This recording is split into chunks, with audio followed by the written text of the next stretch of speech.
The darker it is, the better the weapons you'll need. You never know what might spring at you or from where.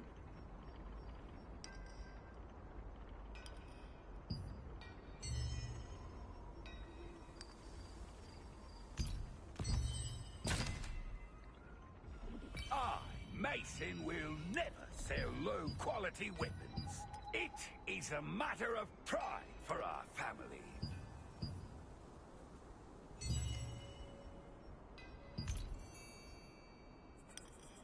There's a reason some artisans are better known than others. This is equally true in our family.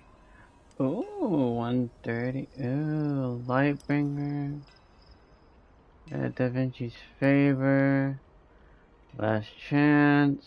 There's a reason some artisans Sold out, so I am passing to 5. This is equally true in our family. Ooh, new shit.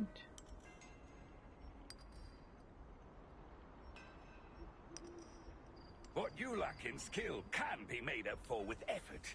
Of course, there's no one in our family who lacks in skill.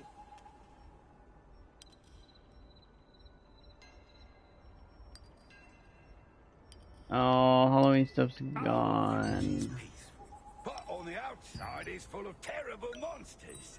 That's why you need Hanzo weapons.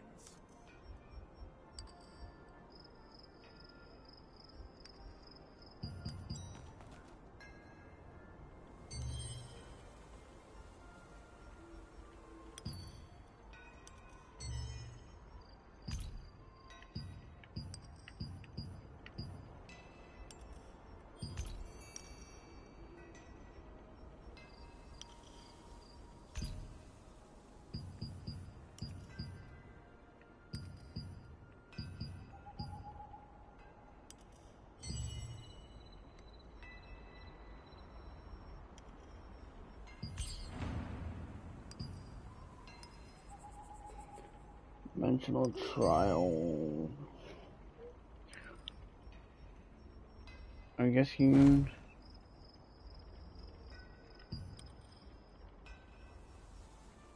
Yeah, I still got.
If you handle weapons from the Hanzo family, your skills will be sufficient no matter where you go.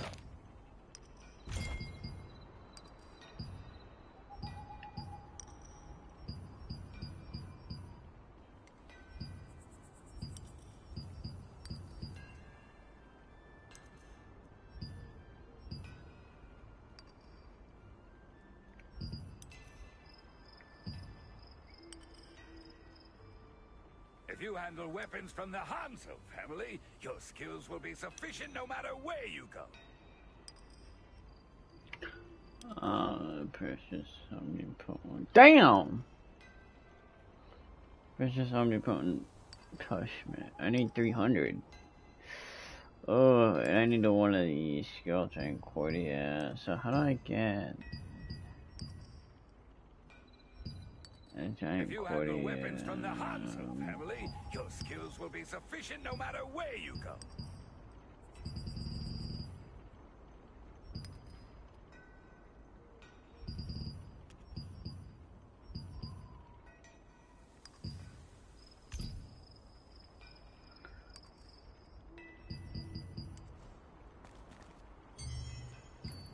Good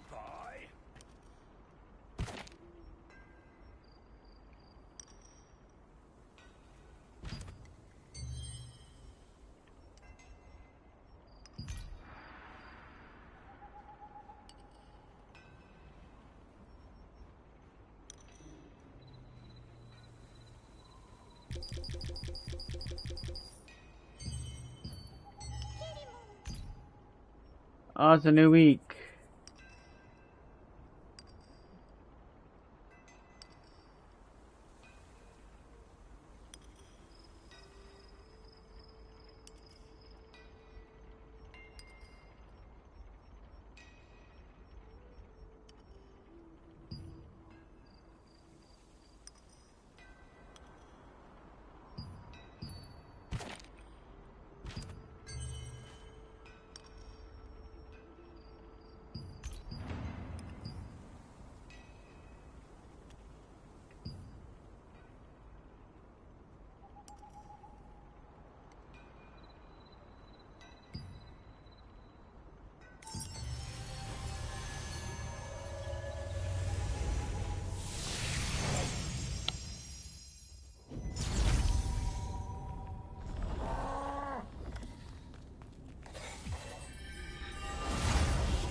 A little bit of gilding.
I somehow fucking died due to Melgis, bro. I somehow died. I don't know how I died, but okay.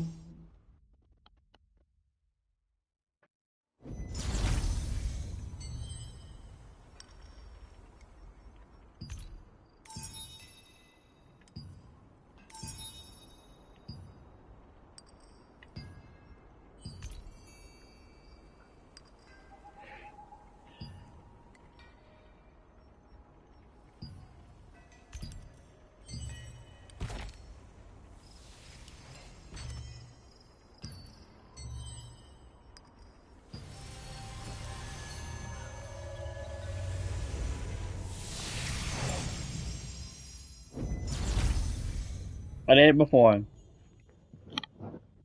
I did it before.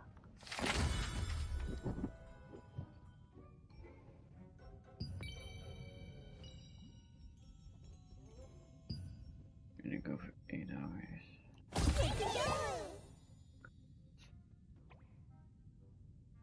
I'm gonna go for 8 hours for this.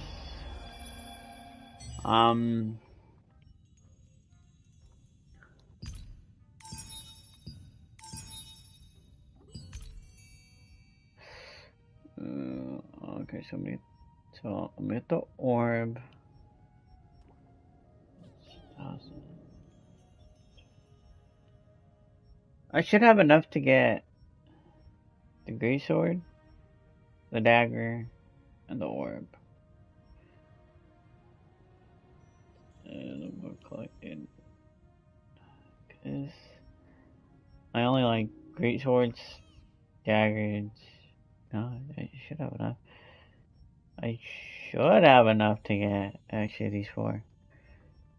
Greatsword, sword, dagger, and orb. I don't give a shit about a spear, we don't care about a crossbow, nor a regular bow. The only ones we do care about are wand, staff, greatsword, sword, dagger, orb. These are shit classes. In general. Let's see. So I still have masteries to do.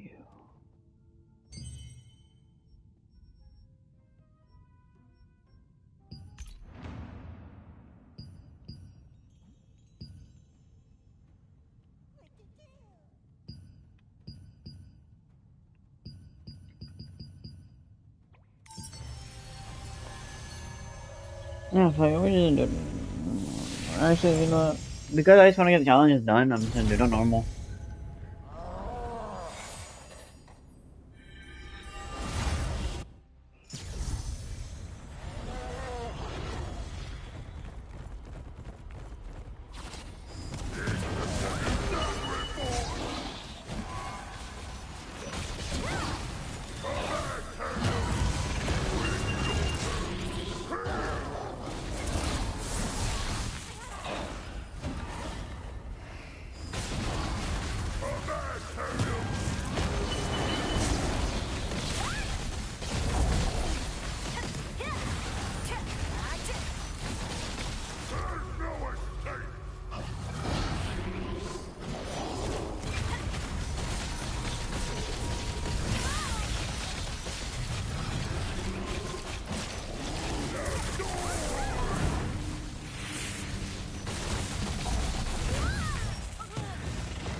But I still can't believe I got and just participating and it was on their part.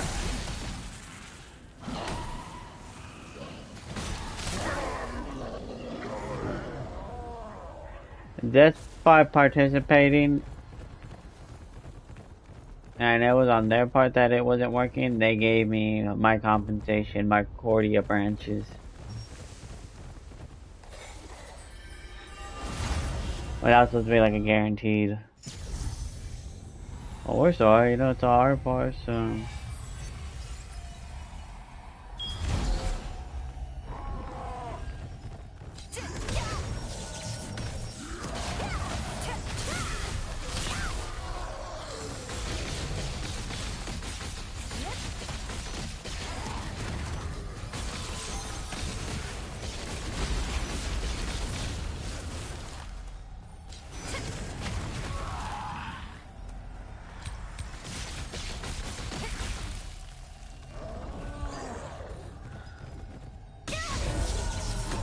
Ashi.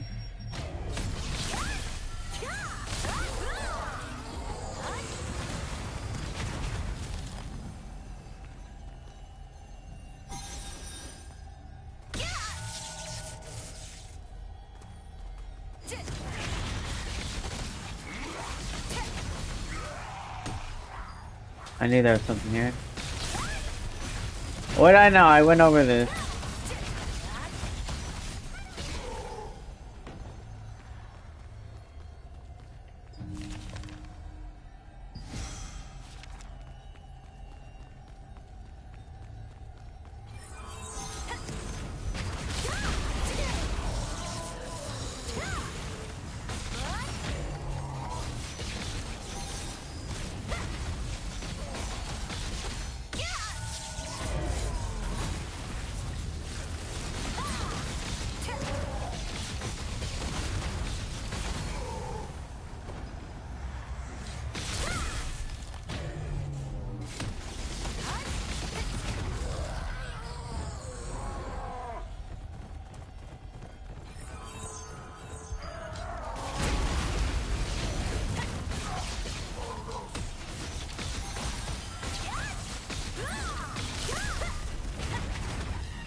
That's right. You give me my compensation.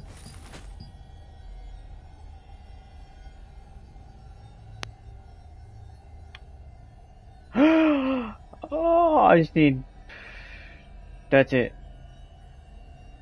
The lover who disappeared into the painting. That's it, and I'm done with Hall of Illusion. Other codex.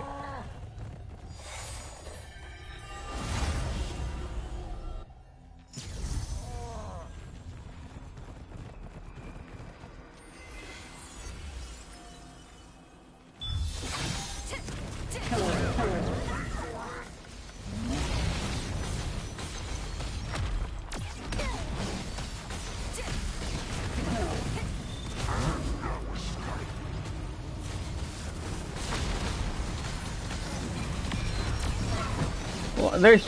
Oh.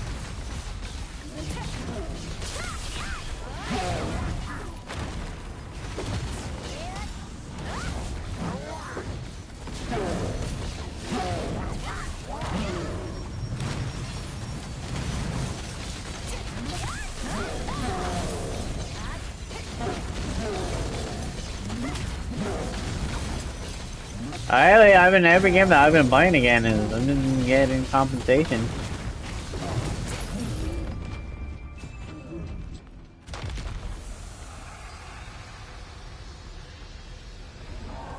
Make sure there's no codex.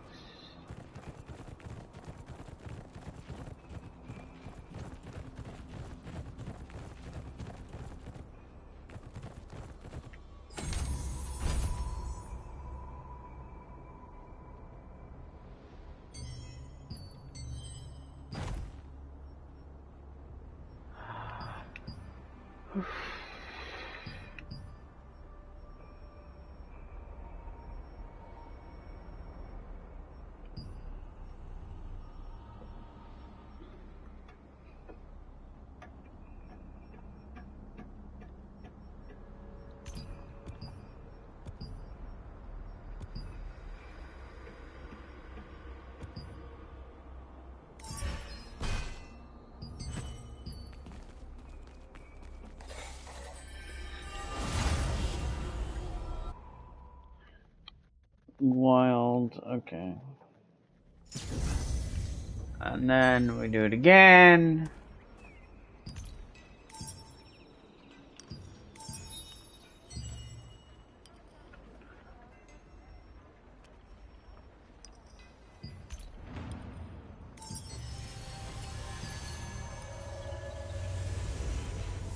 Then we do it again.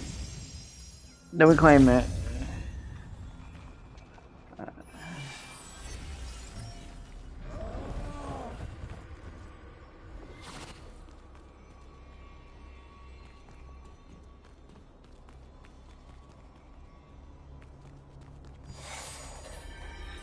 Huh.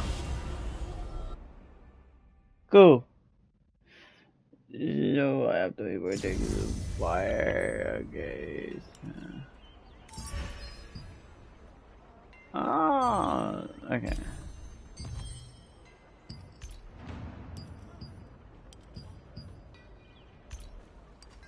That's how I want group 2.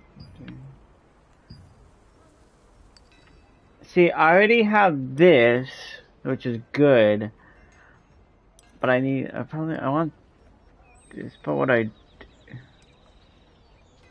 it's between the, so it's actually this, this, this, and this. I just need 3 more items. Because they're going to be my 2 builds. I have 2 builds, which is healer, DPS, healer DPS, but mostly DPS with wand. Healer with orb and wand.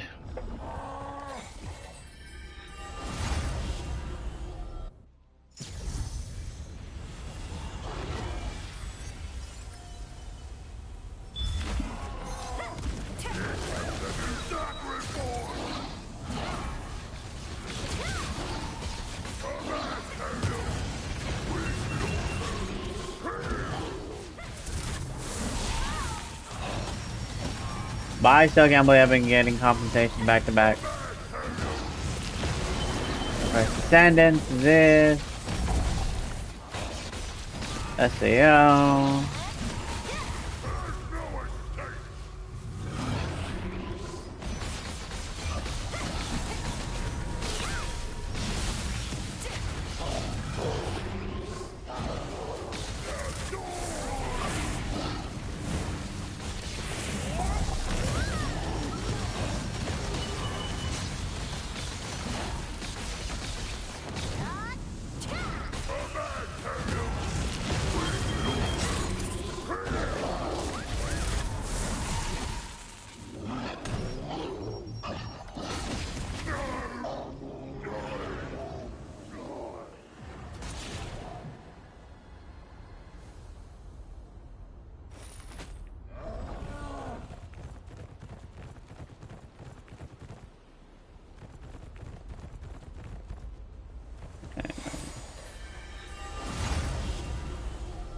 I'm gonna grab.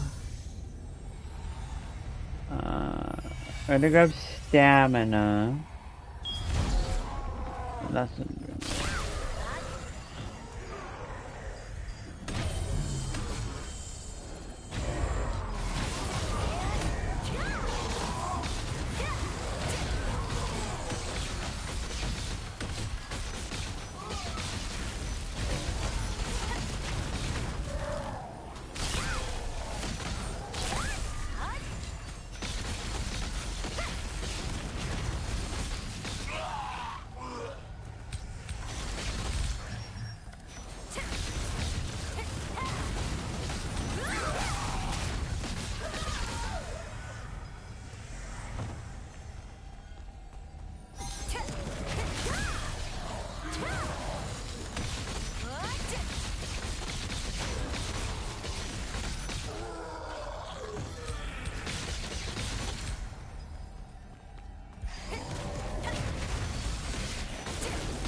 More ruins.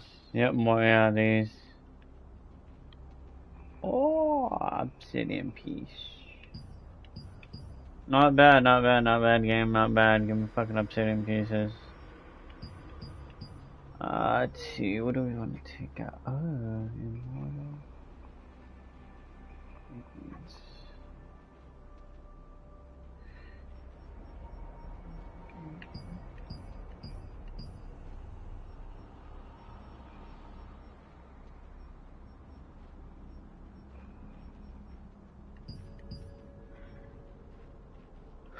What do I want to destroy? So we're gonna take out.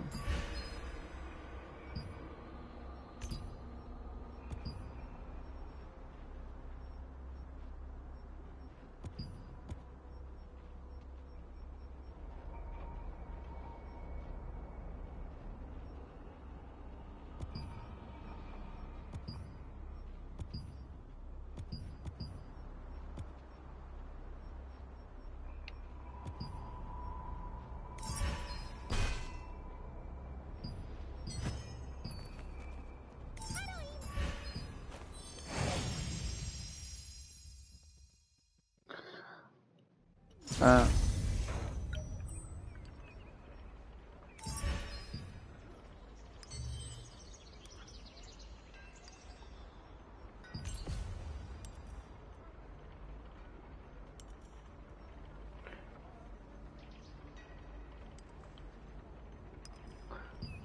so most of which, and again, most of my combat comes from my skills, weapon mastery, weapons, armor, accessories, artifacts, runes. But most of it's runes. That's a good portion of it. Runes, accessories, yeah. So something.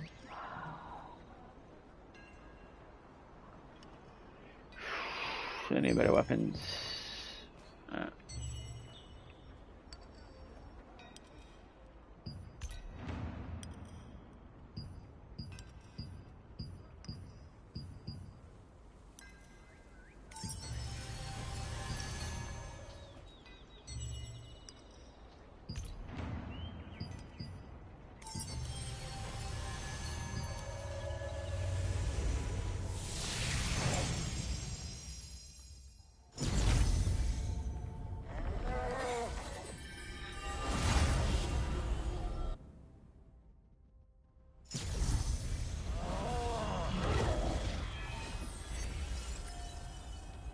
As an nominative movement speed.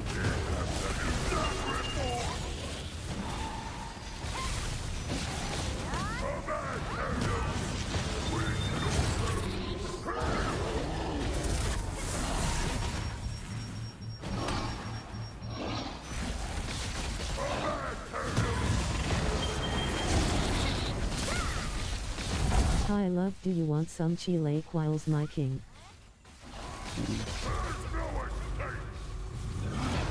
Yeah.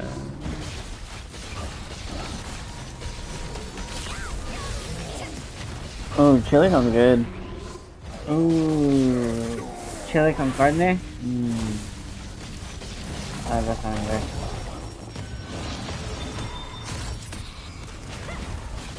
A quesadilla. Ooh, I love quesadillas.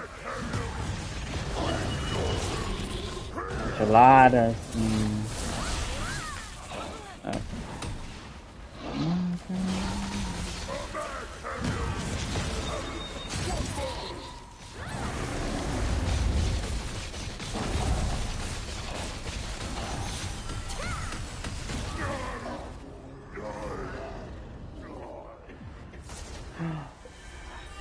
Oh, I didn't see this.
Yep. Amber Phasma fish. Oh, acquired.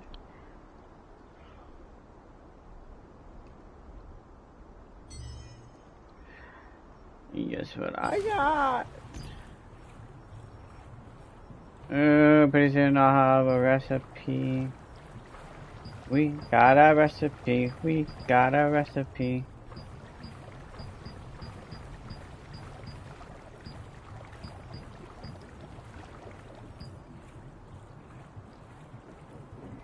Ah, so so this could only be found In Hall of Illusions.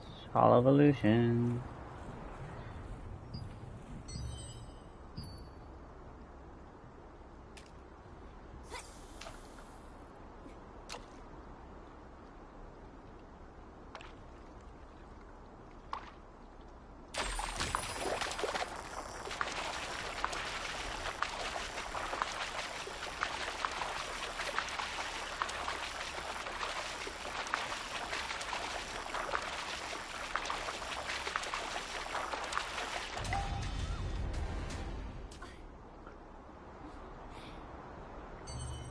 Another one?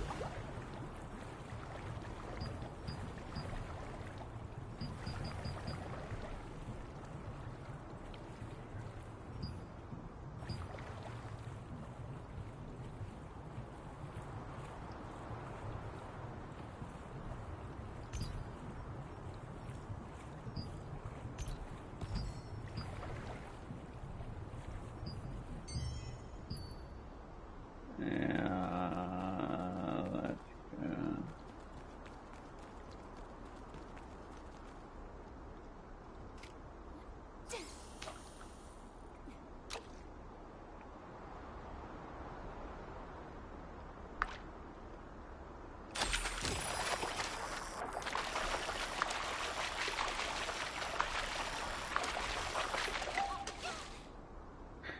Bro. Luckily, I have 464 of these.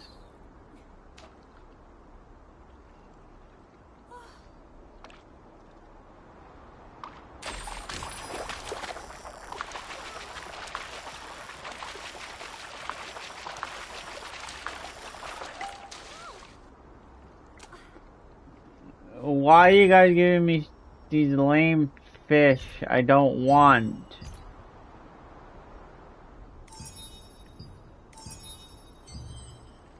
Let's check out the battle pass. Festival Wolfpaca as new.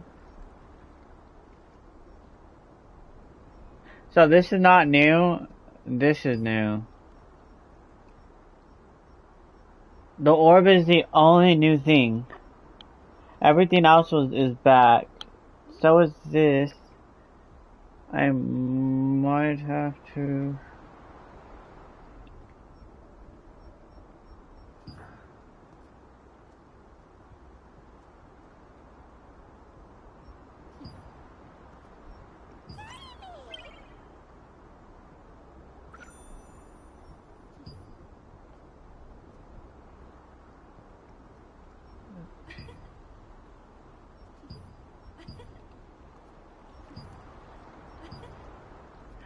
Oh, I like this. Decked out in white. You know, I might deck. Ugh.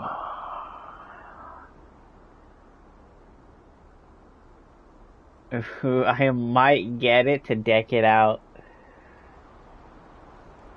in a different color.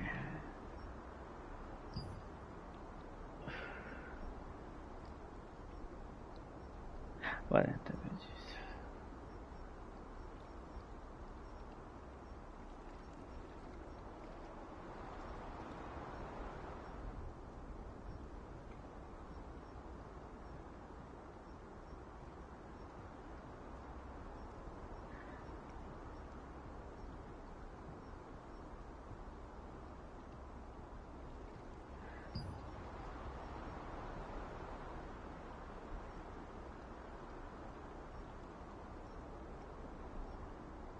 No, these are new.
Lame, the water's gone.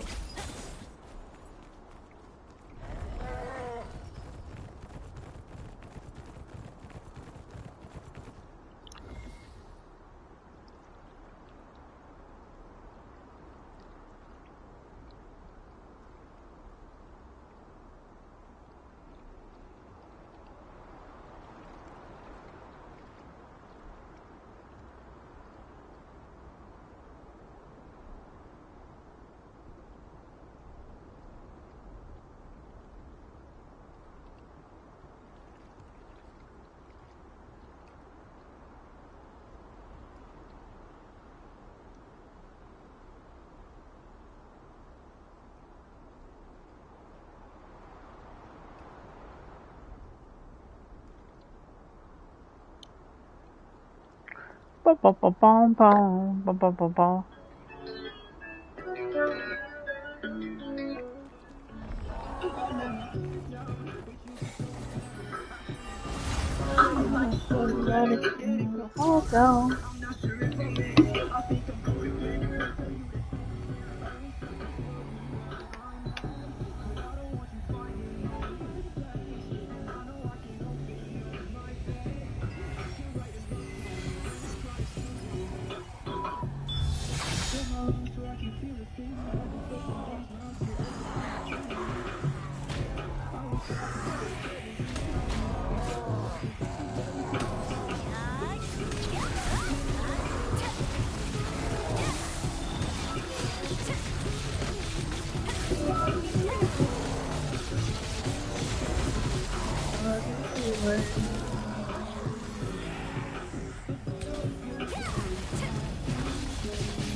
Half of your face was stolen by the knife.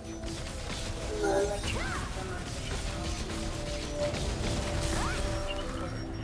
the way you took the light so much.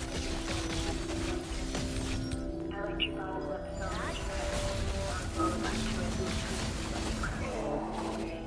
You are right, but the evening air is so jealous. I kiss you like you are monumental because you are. And I kiss you like you are monumental.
I keep my lights on when I sleep now. I keep my phone on when you go out.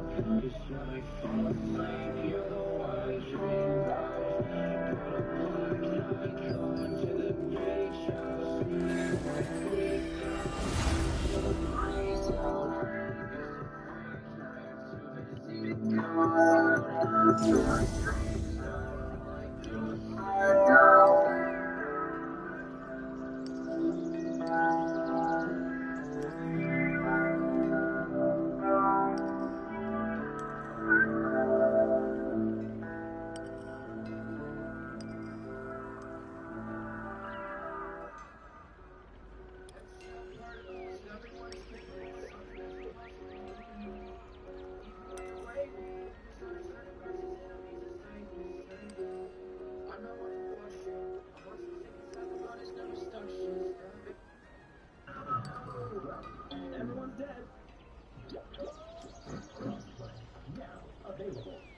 proof is in the pudding. This is what I looked like before taking Intercom, and this is what my job looks like after taking it. And this is the girl that helped me find him.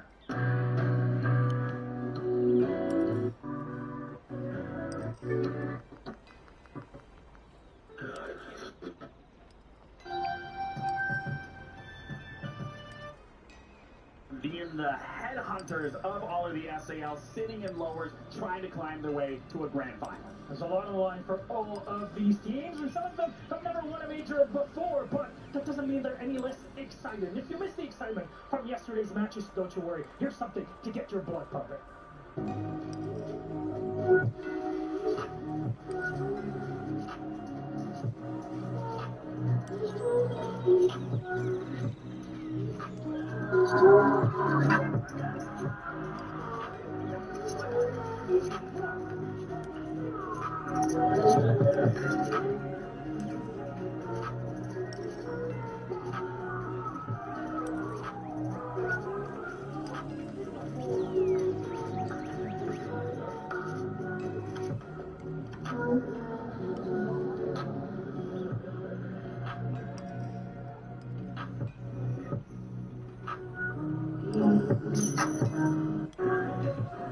Emotional, seeing all the teams that are knocked out and those that get to progress, but that's just part of competing. You've all been there, I've been there watching it for years now, but we have to move on. If anything, move on by recapping kind of three big things. We've climbed high up into the mountains here all around Munich to give you a good panorama. Our three moments that you got to take a look at, our monster, our moment, and of course our must-see for today. First of all, our monster. My God, some people dream, some people live the fantasy.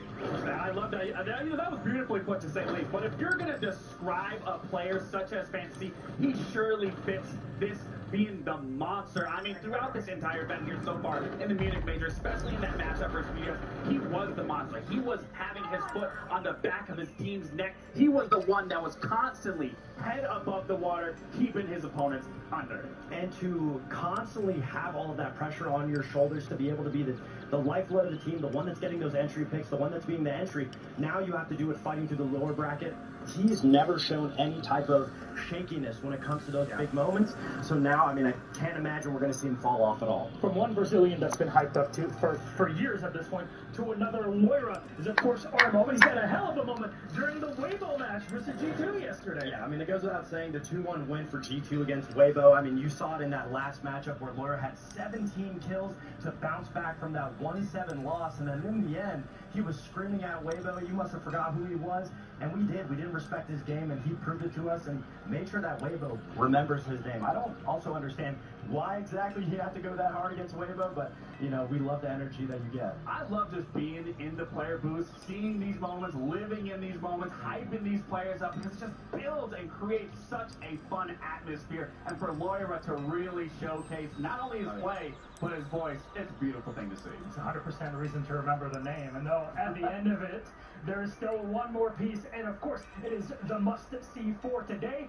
And it just so happens to be a matchup that includes one of our North American teams, Wildcard versus FaZe Clan. This matchup is unbalanced in many ways, but incredibly cool to witness. Absolutely. I mean, you have the top dogs, the SI World Champions of FaZe Clan going against an unknown entity for them in terms of Wildcard. A very, very big uphill battle coming into this matchup. Limits are going to be tested. Water's going to need to be stayed afloat. It's going to be a good one. Absolutely. I mean, it goes without saying that Wildcard has a very big challenge ahead of them, and FaZe is going to be another notch if they can accomplish it to depthen their resume on why they deserve to be here, because they've been surprising everybody so far. And it just so happens that is our first matchup of the day. So let's bring it up. It is a matchup in our open Coliseum here at the Munich Major. Gabe, are you entertained? That's what I'm always entertained, but is FaZe entertained when they're looking at this wildcard roster? And I don't think so at all. I think this beautifully displays what this matchup is going to be. It's all for wildcard to show FaZe Clan what they have, and for FaZe Clan to put them in the dirt. I love this graphic to kind of really highlight how it is, but at the end of the day, you cannot remain emperor. You cannot be that winning SI team forever. It's happened many times before. where you lose out on that crown. And let's talk about this wildcard squad that are challenging in this matchup. I mean, Wildcard may be the underdogs in this story, but at the end of the day, they always have been. They have such a young roster, and to see them get this far, obviously with the experience of Dash, with the experience of Kansas, this team is not only getting better and better, like a plant growing in soil, they've only been getting progressively stronger. They absolutely have it. What I'm seeing here throughout this event so far, they're looking like they look back in Reload. We are seeing glimpses of that wild card where they are dominant, they're able to adapt, they're able to be in sync. And something that I even highlighted was their defenses. That has been their shining factor, their key of success here at the Munich Majors so far. Well, I'm so glad that you brought up defenses, because that's exactly why they've been winning. I mean, out of their last 4 to 5 matches, they've been able to close games out based off of defenses, because they're so strong at the trading aspect of the game. I mean, they have the highest amount of trades of all the teams in the tournament, and it goes without saying that not only are they trading individually, but the match that they're playing amplifies it, makes it that much better, because it's a double-edged sword. You have to worry about the time, you have to worry about the trades, and 2 of the biggest players that come from wildcard side that are impacting those trades is Bay and Baby Shark. It goes without saying, when you have 2 amazing flex players, one on the entry, one in the middle ground, to be able to trade off of each other, always be there on defense and attack. They're constantly there for everybody on the team. Their positions, but making sure that they can fit in like a glove for all of the other teammates. No, it's important to highlight these 2 yet again. I mean, these 2 have been such a pillar for this team, and you have to keep in mind, for the people that are unaware, this is only their second S-tier event, the other one being Reload, and finding themselves here in the Munich Major. They are still topping the charts, they are still young, they are still hungry, and they haven't even gotten started yet. All right. Gentlemen, this is NAL Bias that's showing here. I'm going to bring us back to reality, snap out of it, because on the other side of wildcard are the reigning world champions from the Invitational 25 in Boston. That's FaZe Clan, and they have definitely kicked it up into gear. Absolutely. I mean, this is going to be a tough matchup for Wildcard, and you have to give the respect to the SI World Champions of FaZe. There is not a single slouch on this team. There is nothing negative you can even find within this team. They are exemplary in every single category, in their playstyle, in their own right. The intuition that every single player I have to watch them yesterday's day 1 game because I didn't start winding in on my pack. Versus the inexperienced, the exemplary versus the exceptional. Vidiking on one end, you can see all of his accolades, his stats so far at the event, and then you have Spiker. This is the underdog that has to go up such a force of Vidiking, trying to IGL better, trying to be the better performer. It's going to be a tough match,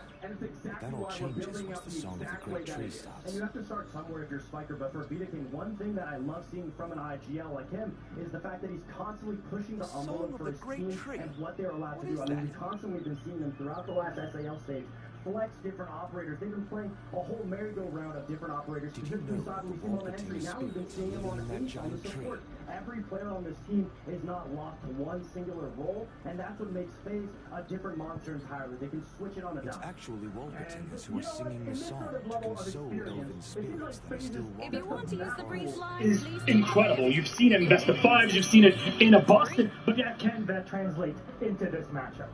Wow, this is actually So very the interesting. ban Going is into this match, layers, I wasn't sure what we were going to see from FaZe. border, In 1 second, thing, when I'm looking at these maps, this clearly shows me that con, FaZe is taking it skyscraper. very lightly against It's Wild. Chalet They are playing Cafe some and of their Club. most banned maps, especially Cafe in this year 2025. They have banned that map, I believe, 29 times. So this leads me to reckon that they're looking at Wildcard as a piece of the puzzle for them to try to limit test themselves. Because reality, if they lose any of this today, they just go into lower. They have a lifeline. And looking at this, I mean, you'd say all of these maps are good for wildcard, but at the end of the day, you have to look at how you play the maps. It comes down to the stylistic matchups of being aggressive, finding those picks. We talked about wildcard being good on slower maps where they can maintain the tempo of the other team. That's not Chalet. That's not Clubhouse. So if we see it and we don't see Bay getting those opening kills, managing the tempo from FaZe's side, if FaZe run away with the first map, it doesn't really matter where Cafe goes because Clubhouse is going to be a FaZe map. And that's Chalet with wildcard starting off on the attack. yes, you need the tempo going, but FaZe can be a solid wall game. Oh, they absolutely can, and it talks about what Fox was saying. They all can play any single role at any given moment, so it's going to be even more imperative that Wildcard is going to be able to adapt, to be able to identify the win condition, because FaZe by no means is going to be able to be read like a book, especially when you're looking at the maps yet again. There's not a lot of bot on it, so it really is going to be important, going back to Spiker, to reel in the troops, get the duck in the line, to go for those executes. Yeah, it really is going to come down to, in my opinion, Bay brings, if they don't have that lurk ability, all through it. It's just champions. It's a tall task, but there's no doubt in my mind that they, between what they bring to the table and the left other chapter in an already long book. Forward and the upper settings, so lots of siege. M80 waiting in the wings for the victor of this game later today. Should be a good one. They play a wild card, starting off on Chalet. The devs talked quite a bit about this, but this is of course going to be a pick of Wildcard. They played this map twice this stage so far, Parker. Both were 7-2, but one was a win and one was a loss. They beat Cloud9 and then fell to M80 in groups. I think they picked this map just because it's not so common of a map for FaZe Clan, and when they have played it, results have been a little shaky. 3 games to this stage, an 8-7 win versus Liquid, and 2 losses to Furia and W7M. So we know that they can be shaky on this map at times. Wildcard are going to hope to exploit some of those weaknesses. And in the operator ban phase, I'm seeing no surprises to start things off. Azami always banned out on this map. Monty a common ban as well. I could definitely see a double shield. Focus on Dash, who loves to play those shield operators. There it is. Blitz gets removed, as does the castle. I was actually talking about this with some of the talent yesterday after. Dash the man. So they got all of the maps here in Munich. Only 8 rounds played so far. The net phase for all these 3 things. Yeah. Multi-time major champions. They won SI. They won PR6. I'm trying to think of all the different names because they keep changing the name of all them. SAL, yeah. Yeah. So this is a team that really doesn't have anything to prove at this point. FaZe is a known quantity. They've got incredible players on the roster. You're familiar with a lot of these names. These guys have been around the block. On Wildcard, couldn't be further from the truth. Yeah. All they've been to is reload. Exactly. I mean, they're not a very experienced roster. And this morning, I went down to my hotel breakfast. I had a delicious salmon and cream cheese bagel. But more importantly, I found the guys on Wildcard, and I asked them how they felt about this game. And I talked with Justin a little bit, the analyst for Wildcard, and I thought he had a really great answer about this game. He said, when we faced W7M, that was the best team we've ever gone up against, and we played amazing. As long as we play amazing today, we know FaZe will be another incredible team. We know we can beat them, and that's the attitude you need when you're going up against the world champion. I mean, every single team that's here is going to be aware of their strengths and weaknesses, but once you make the final 8, the goal is not to just win one match, it's to win it all. And what is the point of competing at this level if you don't think you have what it takes? You need to believe in yourself and believe in yourself. Cyber will start things out by taking down Baby Shark, one of the top performers in North America, currently remaining at this event, and that will be a big loss for Wildcard early. Yeah, it will. Already Kansan hunting for a little more. The lines a gap, but can hit the shot, Parker. It's handy on the other side of things, but missing for now. And they'll double up on him. Bay on the other side of the board. These 417s going crazy. 3 of them in the hands of Wildcard. The Sens, the Lion, and the Twitch, all rocking this same gun. And with King Dawn, that's all your smokes in the ground. They'll also punish Katie. Yes, and find another. As Kansan grabs If you want to use the breeze line, Souls please is take last the man lift. standing. He's If down you're in below. resistance, Not sure what he's free. going to be able to muster. He's done some damage to some of these wildcard players. Still half of the round to go. Spiker getting diffuser down, and Souls is on the wrong floor. No nitro cell, nothing to really deal with. He'll have to make his way back up those Solarian stairs. And we watch Jesse. I don't know if he's going to be able to make this out alive.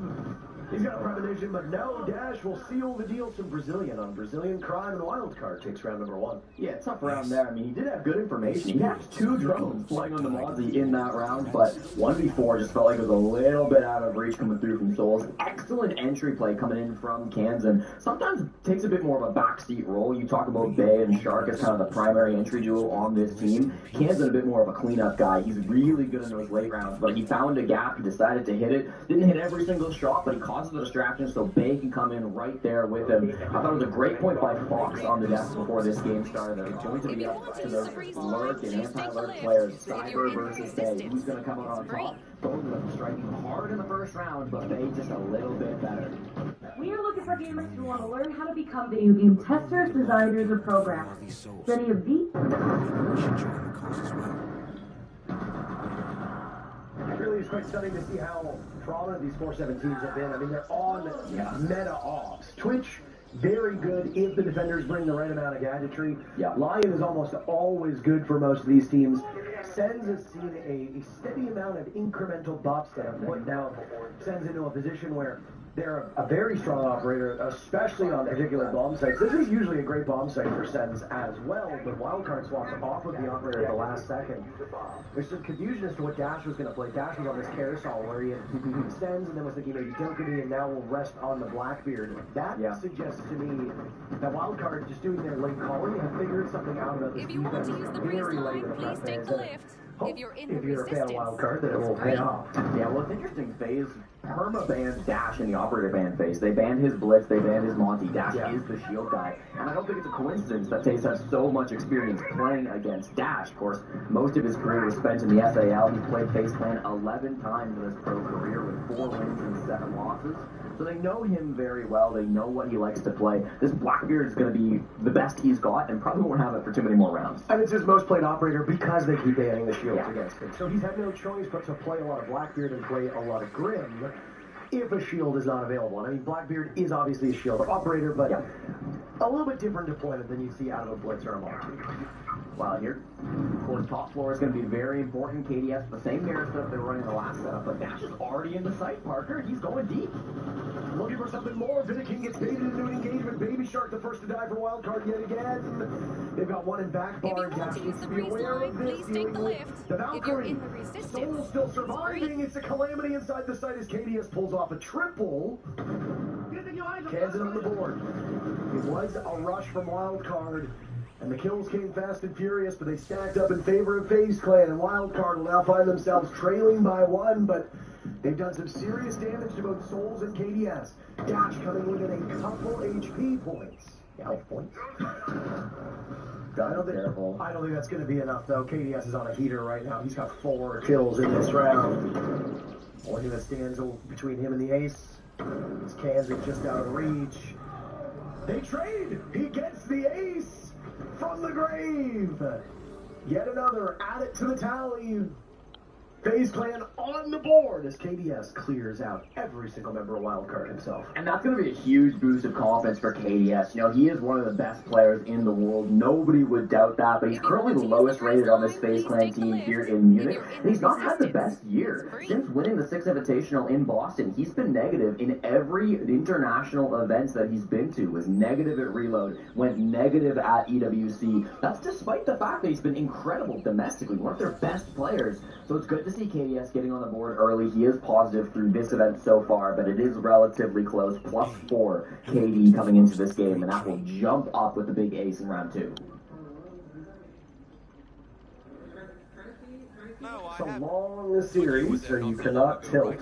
The Wildcard has shown some mental resiliency. For those that are not familiar with the game of Wildcard, maybe you don't watch the NA League, maybe you just haven't watched much of the Munich Major. This was a team that entered on the depth chart as the lowest rated North American team, and yet here they are, still present at the event, while 2 teams on paper that were better than them, both Space Station and Shopify Rebellion, are probably midway home at this point. SSG might already be back in North America. I believe Shopify Rebellion are here today. But that's what happens when you actually play the game. We don't play these matches on paper, as we like to remind people. Wildcard surprised everybody by being a strong LAN team at Reload. Now, Reload was not a conventional event, and I think it's fair to judge it differently and separately from a normal major, because there were a card system present and changes to gameplay that deviated from just what you do inside of the server. It was innovative, but it wasn't just a straight major like we're used to seeing. So I think it's fair for people to say, well, it's hard to tell if Wildcard would be the best team. It's also another in a tag, we're technically the second best team in that event.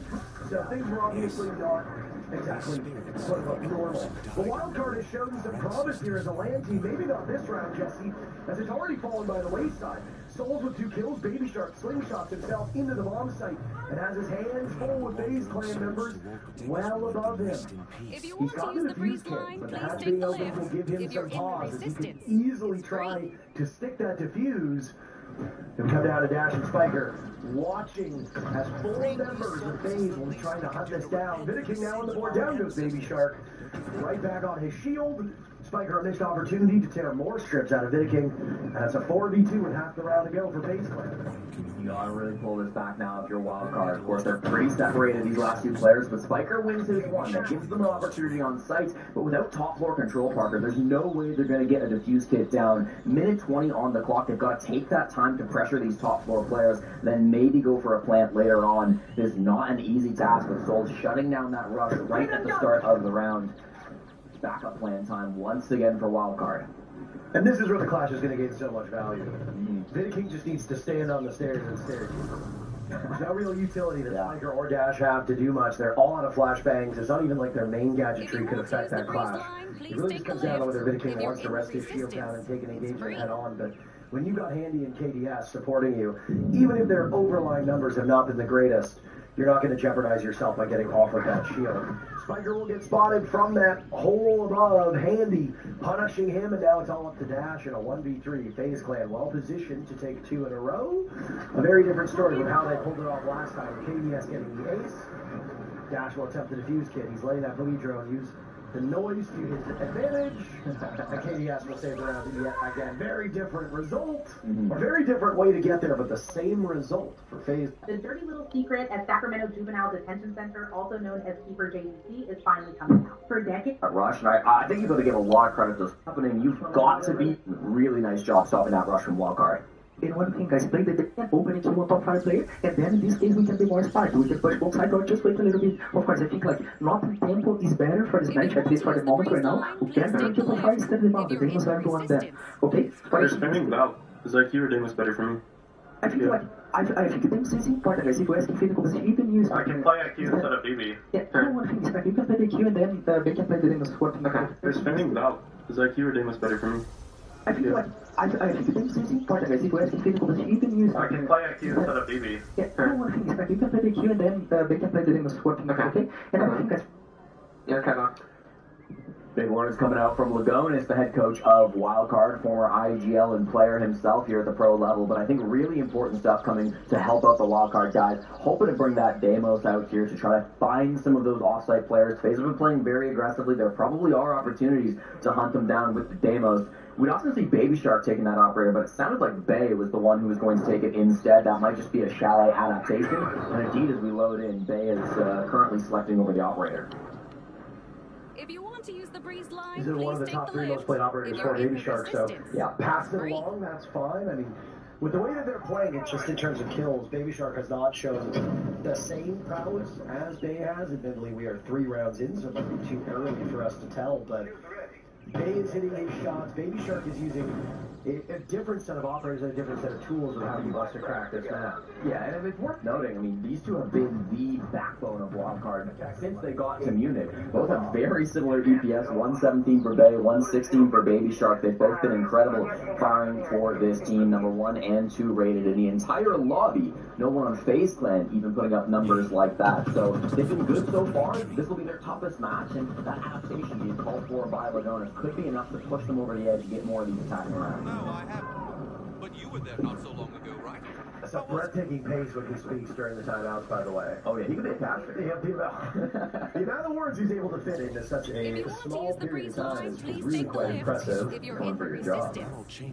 So, why my job? Why not your job? Because you're a fast talking pastor.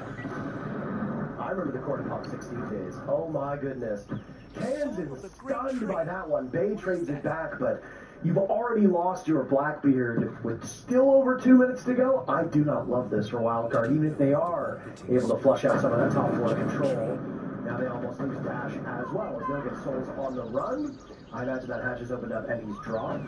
Here sounded like it. As the Denari of Cyber is currently being watched by Bay, who's hoping for kill number 2 of the round. And to give something that Wildcard really hasn't had through these 3, which is a numbers advantage. Yeah, they're really hunting for these picks. They did a great job clearing out Mez. They weren't able to do that previously because they were playing the mirror window up there, but of course, that gets banned out after round 3, so it's a little bit better to clear through that. And now Spiker strikes back. Front door, he he finds Cyber, the best player on FaZe Clan statistically in many of their international events, he's going to be removed from this game, leaving Viking, Handy, and Souls, who have to now retreat back towards the bomb site. And Cyber is the best rated player here at the event as well, Jesse, but the EPS scores and the kill scores for FaZe Clan are not very high, and that's because of how efficient they've been in their matches. One of the lowest round counts played here at the Munich Major, only 48 rounds played by FaZe up to this point. That is almost nothing. We were casting teams yesterday and the day before that were already in the 70s. Yeah. That's almost a full 3 maps played more than what FaZe Clan have. But I mean, hey, FaZe is an efficient team, and they also don't need to play a lot of maps to show people what they can do. Yeah, no doubt about that. Souls captures his 3rd drone with Mozzie on this game. We rarely see that, so he's been doing great work with that, with those Mozzie tests. I mean, Mozzie is usually used for Ares now, not to actually gain information, but here we are. Handy will fire back onto Baby Shark. To a 3v3, the advantage that Wildcard had, Jesse, is completely gone, and it looks like a plant is shaping up. Spiker inside the site, there goes the Nitro Cell, caught very well by Babe, but the cross over towards Piano was not there. They really have to do it all in this round. He got that opening pick. That's all he's going to get, though. Really quite a devastating mid to late round here by Wildcard. FaZe Clan doing FaZe Clan things, looking so strong. And that offense got kick-started by the 5K, the ace that came in from KDS, and since then FaZe have been in full control. Yeah, it really felt like they were close to winning that round, but it's a game of inches here in Siege. I think Dash catching that C4 was really the game changer. He was supposed to be the guy pressuring into Piano, could have been the guy to kill Handy, but unfortunately just wasn't there in time. Ended up going down. Really good teamwork to see that from FaZe Clan as well. And what I like about this team, what I've always liked about this team, is how smart they are when they re-aggress. You know, they were in the man count disadvantage partner. In the 3v4, Chalet, attacker-sided map to an extent, you kind of need to do something to get that man count back. They did just that, extending onto Baby Shark, aware that he's playing the Piano window. Handy, I believe, 3 kills in that round, and every single one was impactful. If you want to use the breeze line, please take the lift. If you're in the resistance, it's free. When do we begin to sound the alarms here on this series? Because this is not FaZe Clan's map. So if FaZe Clan continue to run up the score here on Chalet, say they take it 7-3, obviously that's a bad sign going to Cafe, but what is, to you, danger zone on this map? I think how this happens is going to be really telling for the whole series, because if Wildcard end up losing this, say, 5-1, maybe even 4-2, I think we're starting to panic. 5-1 in particular feels like, okay, this might just be the FaZe Clan we expected up against a younger team who would be the underdogs in this matchup. But if Wildcard keep this first half competitive, they bring it back to the 3-3, 4-2, again, kind of that borderline, I would expect this to be a competitive series. Wildcard presumably will have some stronger defenses on Chalet as well. FaZe Clan got side choice, so they must think the defense is the stronger side, at least marginally, here on Chalet. But really, I think it's going to come down to that. If Wildcard can get the 3-3 to 4-2, they're very much still in this, but they cannot fall apart now. I don't know if it's sloppiness on the side of Wildcard, or if we have to give credit to FaZe Clan for this, but this is now, I think, the 3rd round where we've seen a drone go in and FaZe Clan immediately gets rid of it. There's no real follow-up from Wildcard. It will go from bad to worse. You don't just lose a drone, you lose 2 players. Spiker and Dash in the ground. Baby Shark, the next one being watched. No point of damage has been done to FaZe Clan, and there goes Baby Shark. Wildcard have already called their timeout, and they are in free fall at this point in time. FaZe Clan looking invincible so far. Outside of that first round, which Wildcard obviously cleared their teeth out on this FaZe defense. Since then, it's been FaZe all the way. Finally landing some shots to deal some damage, but really, there's not much good to say here for Wildcard. I mean, they've got information, but you have no tools to root this guy out, and he wins the fight. Cyber. What are you supposed to do against a guy like that? They're screaming, by the way. You can't hear the players. We're sitting right behind the booths, but Cyber was screaming. There's Bay as well to be the janitor, just trying to sweep up those. An IQ of 85 to 100. Oh, it's Brazilian, no! An IQ of 115 to 144. At least Dash and Lagonis will understand it. That's true. Dash and Lagonis, of course, Brazilian players and a coach, they will have that little back and forth going through, and it really feels like FaZe have full confidence right now, Parker. They look like they are in control of this match. Even if we didn't see the scoreline, you just watch that round, you know FaZe is the team. We feel like they are in full control. Wildcard needs to be strong in this moment. They've got to be resilient with the mental game, given how some are above 20 years old. I mean, But even if things do go catastrophically wrong main stage, some of them will be in more jeopardy than others. The loser of this series goes down to play Ninja Pajamas in the lower bracket. The winner moves on to go up against M80. M80, I mean, critical that they from wildcard. This is a 50-50 match. So FaZe Clan just right now dominating with their operator lineup, dominating when it comes to the bans. Souls eliminated by Kansan. The wildcard's lead will continue to grow as they got that freebie against Cyber. Kansan was getting a lone anger. He used a really linchpin way to defend this last time, but now everyone's fallen by the wayside. KDS's last man standing in the flawless round for wildcard was on the cards, but Dash gets punished by KDS. Over in Solarium now watching those kill holes down below as that's where the bomb site is. But Bay is still upstairs, and yet again, exit frags for Bay. Wildcard managed to salvage the first half by picking up a second round. 4-2s, oh so common in Siege, and we see one to start off a very long day today. FaZe Clan, though, primed and ready for this second half as they'll go into attack. Yeah, again, that's an important round to get your call when they play like that. Really, Baby Shark then walked right into a frost map, but he picked himself up and nobody noticed, so it was fine. And Elegant, once again, on this defense galore. In their footing, but as we saw through, and is in the in order to not, so it maybe close that gap, burn their timeout. I think Lagonis will call that for wildcard. Yeah, I think he'd be happy with a result like that, but it's really up to wildcard to make those plays. We've got 4 players up on the top floor. It's just going to be Dash who's playing down below. He's all the way in bar, actually, so a very extended roam. You've got Bay playing that Mez position up top as well, and it doesn't seem like FaZe are so interested in roam clearing, Parker. You see Souls here on the solar window starting to get some drone work in. Cyber's up on the roof as well. KDS in and around this area too. So a lot of these FaZe Clan players look like they just want to go direct to site. They don't seem to care about Dash or Bay out on the road. You talked about how Twitch there's so much usage when it was wildcard power and the operator. Now it's the same out of Cyber.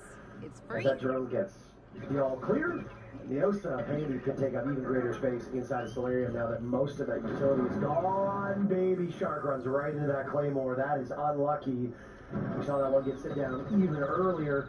What'd you say? Be unpredictable, right? Wildcard tried to do that. It did not work out. They do have a kill, though, as they managed to dust off Handy, but FaZe Clan are in full control yet again. The other one is Spiker, trapped inside of Closet, and he's going to have to fight his way out or die trying. KDS will seal the deal, and FaZe are marching their way towards map 2. 3K on attack. On his team, and as the line we are 20 Stark. We've almost found our way out of it.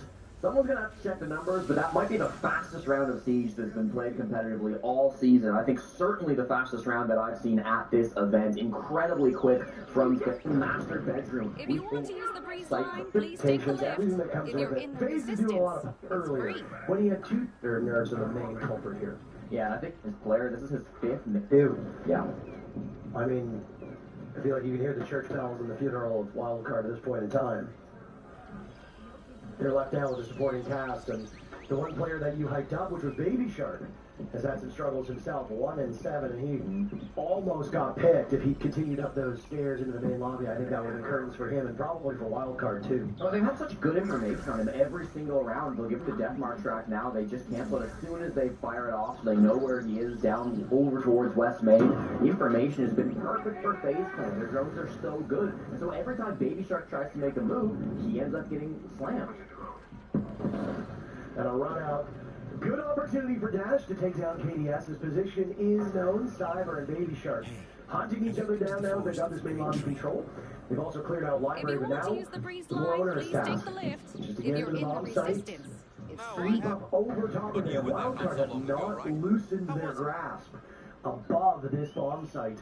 That's the next step for FaZe. Yeah, take a look at the push right now. We've got most of these FaZe Clan players over towards the library side. A couple of players are rotating at the moment. Cyber's on the roof, and Souls is moving over towards this bathroom window. So they're diversifying their positioning. They want to get a couple more angles, and part of the reason they're doing that is so that they can catch off these players where they're not expecting them. And they're sweeping through Piano. That was Dash holding down this position. Baby Shark falls.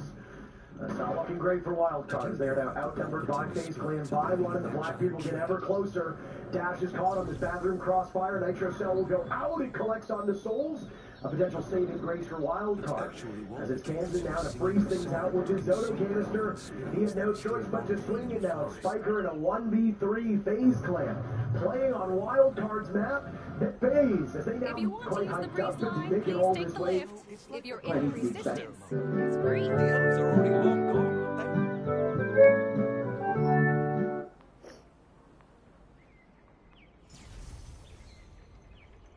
they? Yes. These spirits are the elves who died in the war with our ancestors long ago. There are 4 major regions in Rainbow Six Siege: Brazil, NA, EU, and Asia Pacific. Now, for the entire life of the East, where Asia has been consistently the worst region deemed by everyone. They're always the first to get out of tournaments. In any pick'ems thing, you put Asia in for all the first eliminated teams, the last place teams, and you'll basically win like 90% of the time. On the other side of that spectrum, Brazil, for the majority of the game's lifespan, has been the dominant region. I'm pretty sure they have the most tournament wins right now. And so, because Siege does not have a limit, or right now in Pro League does not have a limit on the amount of foreign imports you can put on your team, if you're an organization owner in Asia, and you're like, how do I get free spots at, every international event? Well, you could just import a full Brazilian team. Take a bunch of players from the best region in Siege and just drop them in the first region, and that should be just easy pickings, I guess, right? And so that's exactly what Elevate did in the Asia region. This team got all Brazilian players to play in Asia, and they went undefeated in the group stage of the Asia Pacific League 2025 Stage 2. They didn't lose a single game. They even ended up slamming, straight up walking through Weibo Gaming, which is the favorites of Asia. They're literally the Asian champions. They were formerly known as Bleed Gaming, if you recognize any players, Turnsta, and all of them. They got decimated by Elevate, and they were making the region look like a cakewalk. Going undefeated in groups actually really means nothing. It only really means anything for seeding, because how you actually make the major is through the playoffs, right? Groups doesn't actually matter in terms of attending the international event. You actually have to win in playoffs to make the event. But now, everyone thought because they walked through everyone in groups and went undefeated, that they would just have a breeze in playoffs and just, another Brazilian team makes it to the Munich Major. And for the game to make the major, the playoff series that determines who goes to Munich and who doesn't, they were faced up once again against the hometown heroes, Weibo Game. Weibo weren't just going to let a bunch of Brazilians run over their region.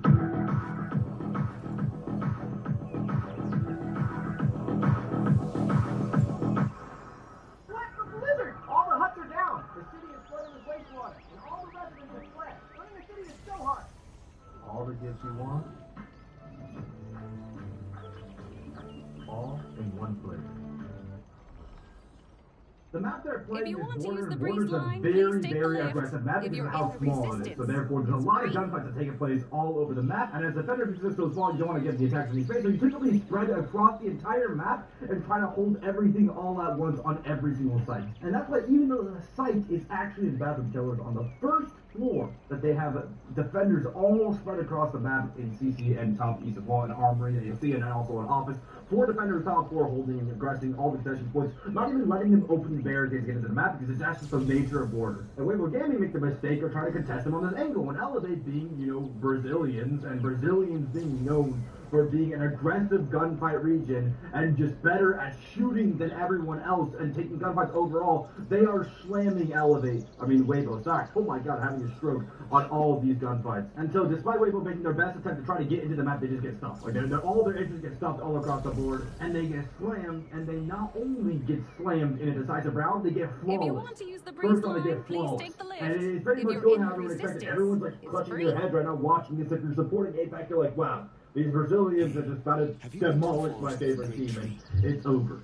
But here's the thing about Weibo Gaming that I want you guys to remember the rest of the video. Weibo Gaming are very good at exuding the concept of, I understand it now. And so the second round, Elevate go to Armory, not back, go to Armory Archives, and they play kind of the same position. They play really up in your face by having their smoke on the east stairs, the player inside of Break, right next to the Break door, the player inside of CC. They're contesting the full map again. Everyone is super spread. And they're ready to contest basically all these entries again. But here's the thing with Weibo Gaming. Last round, they got completely slammed by those gunfights, where the gunfights, bing, bang, boom, not working out. So this round, they say, hey, easy. You go onto the roof. Now, what can you do from the border roof? If anyone has played border in their lives, there's not much you can see up here from the border roof, unless you rappel down and just die, right? But like this roof is not really good for direct kills. Why is this guy on this roof? It's so big. Weibo know Elevate want to take gunfights.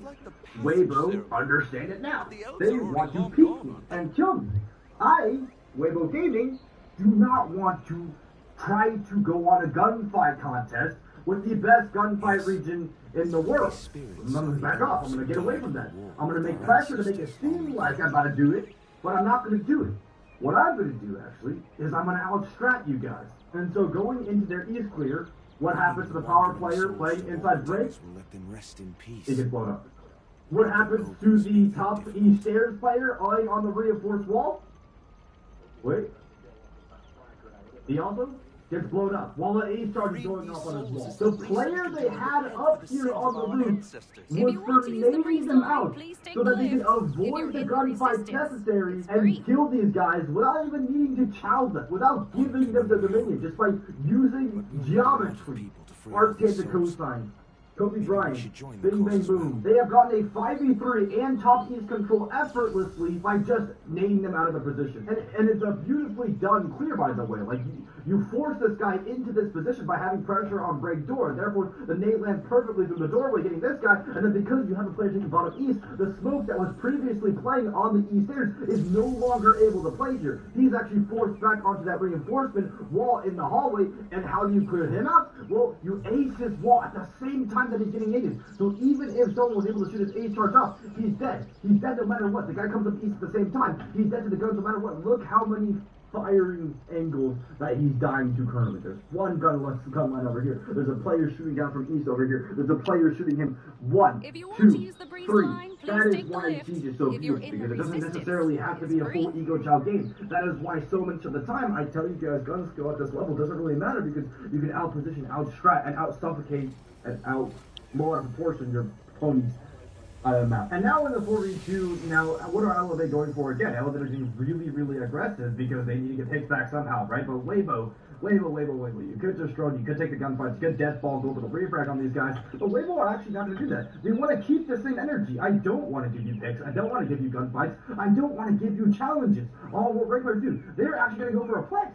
A plat play. They double swing, because think about it this way, no matter how good mechanically you are against a perfect double swing, even if you're shite over spoil, you're never winning against a perfect double swing unless you isolate the one, but this is a perfect double swing. They're perfectly stacking each other. They perfectly trade it, and they plant the bomb, and they manage to close the round out, avoiding all the 50-51s that they were giving to Elevate that Elevate was beating them on. And that is why Rainbow Six Siege is one of the best games in the world, because you know you strats enough, you can play proper enough, you don't need to be mechanically better in a one-on-one 50-50 gunfight than your opponent. You can simply suffocate them out of their position and outplay them in the way that I just showed. And a lot of you ranked players need to understand that. But this next round, I really believe that this round 3 right here, 1-1, is the best example of the pure difference in that gunfighting skill I was just talking to you about. So Elevate on Vents are once again holding kind of like a similar position. They have the smoke bottom East stairs, able to go up the staircase, throw smokes outside. He has another player backing him up to contest East, and he can also fall back onto this reinforcement to throw smokes. He can play many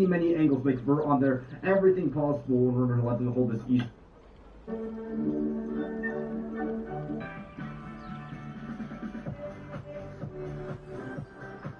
This is hands down one of the most powerful AI platforms for digital marketing, similar Entry fragging is a role you probably heard if you played any shooter in your life. It's a role that starts out Google as a player and a tactical shooter who goes first into an area like a bomb site to create space and gain a positional advantage for their team. Now in FPS games, an entry fragger is the equivalent of a quarterback for a football team, a striker for a soccer team, or a point guard for a basketball team. It's a hero that puts up the most fragging numbers for the team, typically getting all the spotlight and does the role that everyone wants to be able to play. And because of that, generally people who play shooter games typically put their best player on the role. The guy who gets the most kills every game, or the guy who has the best aim or mechanics in their friend group or on their team. But you see, this is a very flawed Mr. Team. It takes flawed growth. The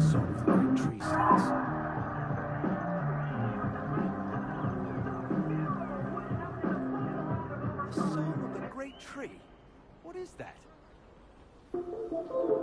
She's so ironic. His mechanics were so bad that this guy had to resort to playing Capcan and Trap Opera and then a shotgun on Capcan because his aim was so bad on console. He managed to hit the top ranks of console and actually become quite a popular console streamer, but felt he wanted to get more out of the game. For those who don't know, competitive play like the Pro Circuit in Rainbow Six Siege solely exists on PC. It doesn't exist on console. And so Gavin, wanting to try out the competitive side again, decided to switch over and start playing scrims. And surprisingly enough, the little Capcan shotgun made with terrible aim was actually quite disgusting on the keyboard and mouse.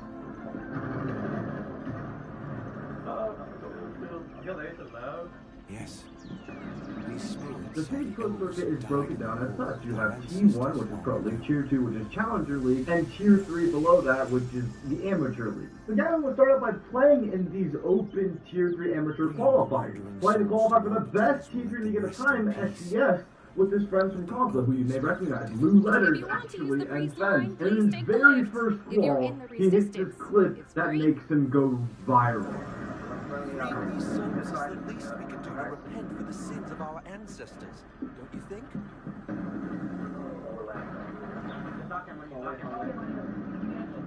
You let him.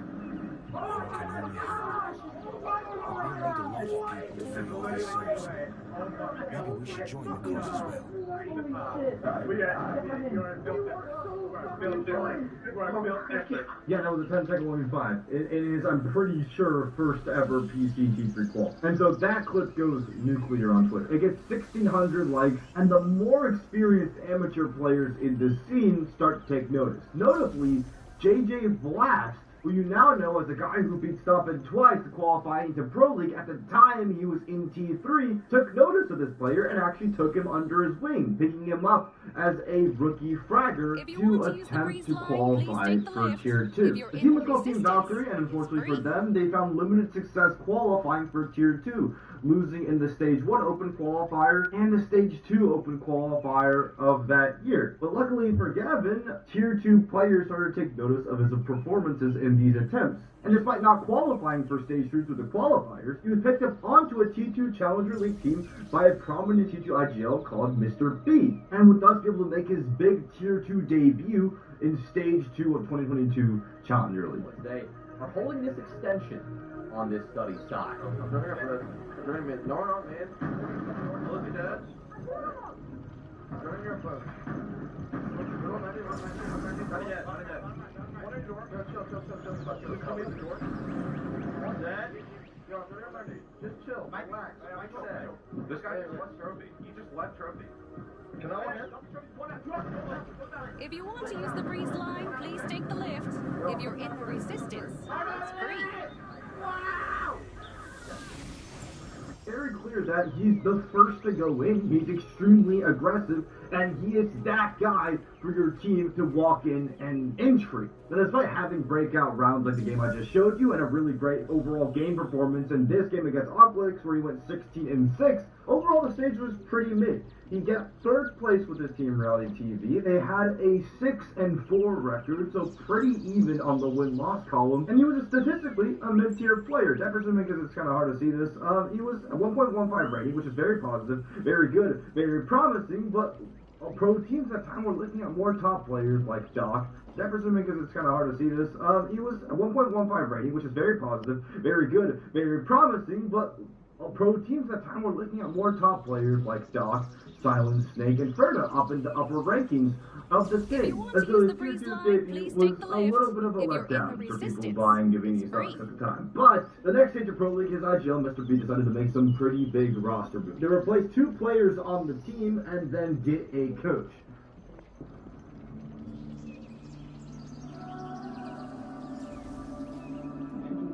That coach was... Fish gets a third kill on the Tristan. That leaves Packer moving off from Astro. Spots the Goyo, but the Goyo gets the kill. Excellent shot by Gavini. Tagging 3 and 3 and 4. He dies. Focal the only one alive. The Goyo going through number 2 for you. So good, dude. Holy fuck. That guy is next up, I'm telling you. The reaction clip you saw at the time was from Pro ICO Super, who now coaches Sploit, as he was watching those games, and you could tell pros were starting to pick up on his talent. And the next two games were no different. Like in our second game against Luminosity Gaming, which were the favorites to take the stage by actually hitting the walls directly into the bomb site here, and it cuts off the hallway and connects the fountain, and to take the season out control position in our third game, and they're playing against Aqualix on the same map. Look at the sight, looking. If you have those summer charges to make use of, spent so much time trying to clear out that spot, you might want to rest this guy. And he wouldn't be wrong to say that, because over the course of those first 3 games, he literally made headlines for how well he was doing in them, breaking everything apart. And this is when he was really for the A's. With the pressure on the Warriors' shoulders, he was not only entering for all of these coasts, and instead of taking the entire major winning Siege squad, they were like, you know what, we want to keep Split. You know, Split's the face of MA at the time. We only want Summoner. And they ended up, right before Invite happens, ripping the team apart. And Gavin, despite being one of the most consistent fraggers, if not the most consistent fragger in the world at the time, gets left behind. MA ended up picking up Gunner, who was the MVP of Manchester, that's a no-brainer right there, Diffuser, who's a young up-and-coming player who was plus 40 during that NAL stage. And left behind was Gavin, Hot and Cold, and Spirits. They had no organization, they had no pay, but they still had a spot reserved for them in the Six Invitational by winning that race. They still had a license to play in that tournament. After, and ended up getting seasoned veteran former DZ coach Min and Nix as analysts. 4/5, that's the most Siege history as coach and as IGL. And so it seemed like this team was destined for success, no matter what.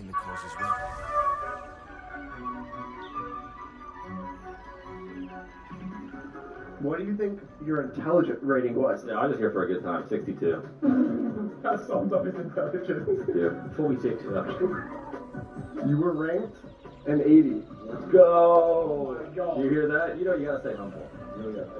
What would you say your mechanics would be? Ooh, I don't know. It depends on who you're asking here. I'll go easy. Again, we gotta stay grounded here. Let's go 90. Yeah, I give it a 90. It was a 90.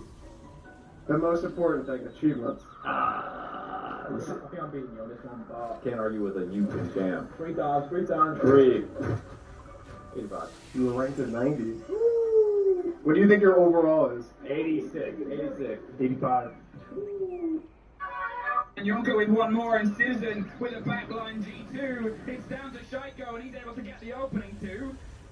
But with the 2 players left on the corner, they're able to slip their way out. They've got a bit of a crossfight and a fire either side. He finds one more. Can he get the last? It's a spray through over the top. He gets it! And Yonko with one more, and Citizen with a backline G2. It's down to Shaiko, and he's able to get the opening too. But with the 2 players left on the corner, they're able to slip their way out. They've got a bit of a crossfight and a fire either side. He finds one more. If you want to use the breeze line, please take the lift. If you're in the resistance, Yonko with one more, free. and Citizen with a backline G2. It's down to Shaiko, and he's able to get the opening too.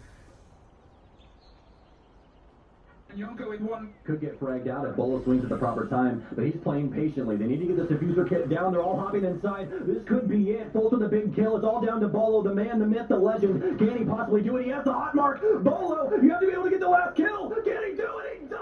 Bolo with the ace in the very last round. Could get fragged out if Bolo's. Always make sure to use the gadget on 2 Bravo to freeze alongside with like a teammate if they're playing Cade or Bandit. Have that teamwork done.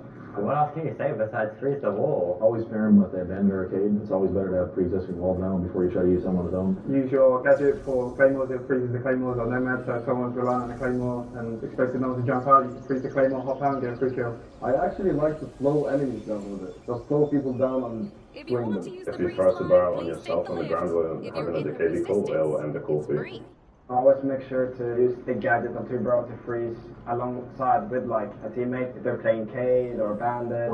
However, that would not be the case immediately, as going into stage 1, they would seem a little bit inconsistent. But Hey, we get to send an EU team up into the upper bracket final. Will it be the French Falcons or will it be this G2 roster who have been locked in for 6 months? The last time was when G2 completely dashed any of this Falcon roster's hopes of making Six Invitational 24. Now Falcons look for revenge. And looking at G2's matchup earlier up against Secret, this match will feel like an unstoppable force up against an great players from Secret earlier today. G2 going into Falcons. Oh, it is. He is the quote-unquote perfect player. Like, he literally fulfills every... The Emma plays it perfectly. Like the really good from Falcons for the spot, but he's sticking around, trying to hold him off. Most of the time it's forgotten. I'm guessing the top floor is what they probably would have expected. Yeah, probably. And a lot of their conversation was relevant to the top floor of the basement. And yet suddenly, once they drone and find where the bomb site is, that has to change completely. I feel like, just like a theory, I feel like too much is happening last round on Falcons, because remember attack timeout, Julia was like, guys, play 5 men together, I like that. What happened was actually leaving that solo rolling and finding the gap, which worked. It was like one of the only things that actually worked out for them. But when you have your primary RGL being on the lurking role,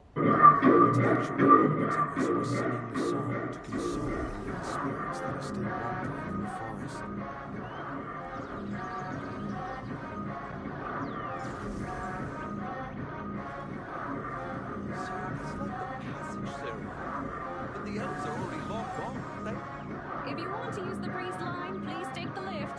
If you're in the resistance, it's free. Yes. These spirits are the elves who died in the war with our ancestors long ago. don't popular butt take. Now when you see Eleanor stuck in lockers, and you got blitz, and you got, grenades, bringing the wandering souls to Walkertons will let them rest in peace. Let's take that before, right? But these guys had a different angle, and I think that kind of forced the push to be that bombs that explosiveness, then not go to the freaking element instead.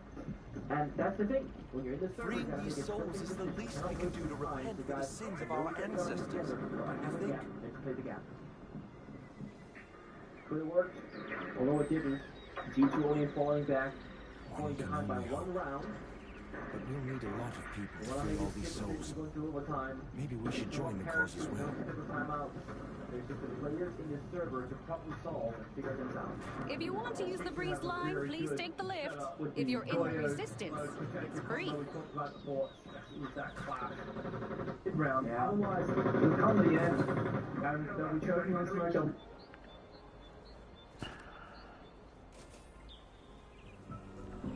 Look professional with uniform personalization. With well-made work shirts. Hello and welcome to Lobject Gaming and welcome to another for clearing out that new dungeon. We have Daily, we have Play, we have for the supermassive charge electric condense and high voltage. And all of them are decent, but electric condense seems to be the fastest for me. So I'll be using that here, and I've tried to come up with various ways harder to have power beyond as the trigger mode. Focus on electric, focus on singular, then we have the 4 grid modes, prioritize emergency matches, inside concentration, 2 cooldown modes with empty conversion number fingers, and 2 range modes with expansion and amplification. So if you see here, the range is maximum expandable is 300%, so we have it at 15, so 5 is base 15. So we got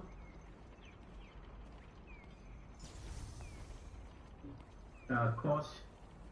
So we are using 2 pieces of ascending armory. We're using the auxiliary power and the sensor. And then we are using 2 pieces of the hunter, the memory and the processor to reduce the cooldown further. The reactor is the tingling mixture, the fusion one. So because we're using the cost and portability, I'm using focus on singular inside for the portability as well. So yeah, we can mix and match.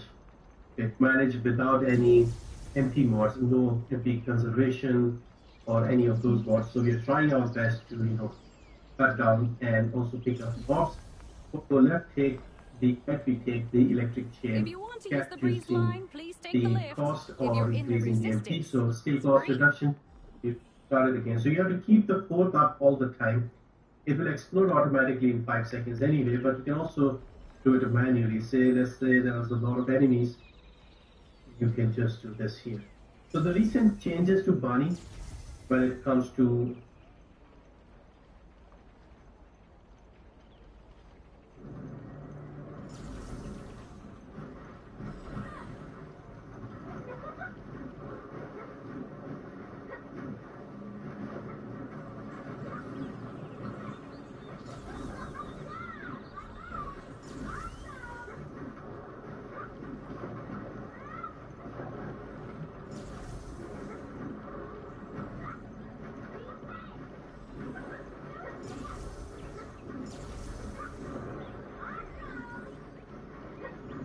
If you want to use the breeze line, please take the lift. If you're in the resistance, it's free. No, I have. But you were there not so long ago, right? The skill cost can be. Most of the time, it's so quiet and peaceful. But that all changes once the Song of the Great Tree starts. What time is it? I should have time. The Song of the Great Tree? What is that? Yeah, I got time.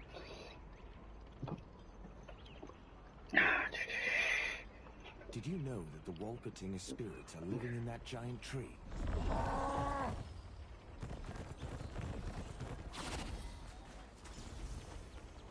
It's actually Walpertingers who are singing the song to console elven spirits that are still wandering in the forest. If you want to use the breeze line, please take the lift. If you're in the resistance, it's free. So it's like the passage ceremony. But the elves are already long gone, aren't they?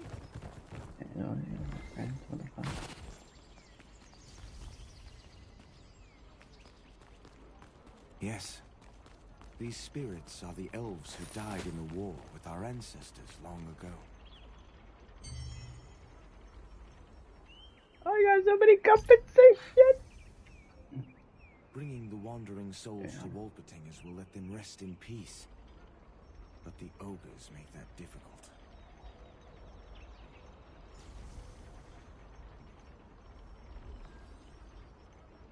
Freeing these souls is the least we can do to repent for the sins of our ancestors, don't you think? Let me see real quick. I'm gonna play that game later tonight. But we'll need a lot of people to free all these souls. Oh shit, I already got everything updated last night.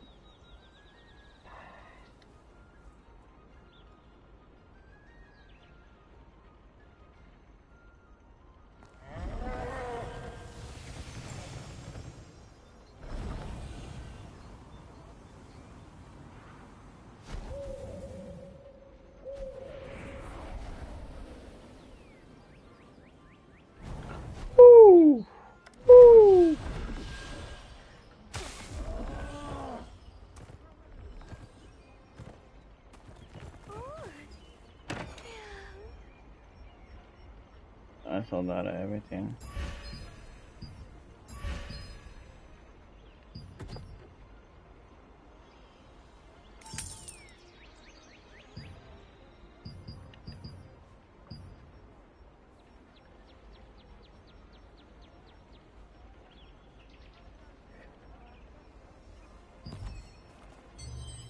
Yeah, I don't really need anything from here, so.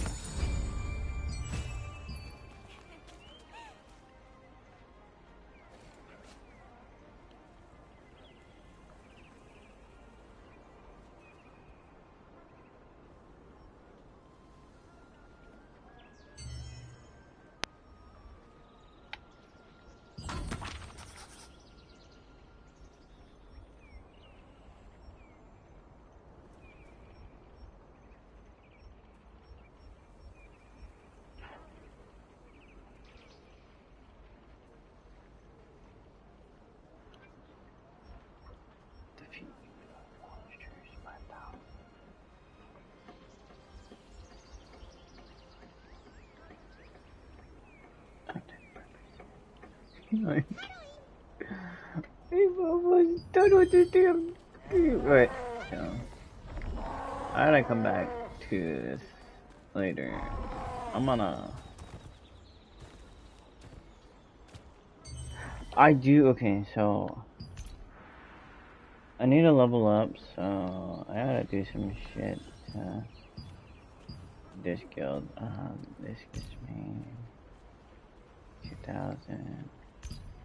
This gives me more. See, that's the thing. This gives me more. So, but in order to do that, one, so I gotta deal with the contracts.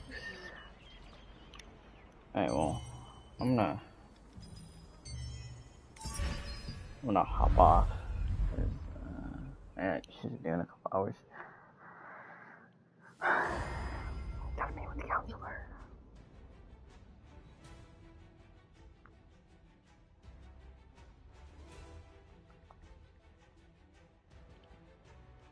I'll catch you guys later.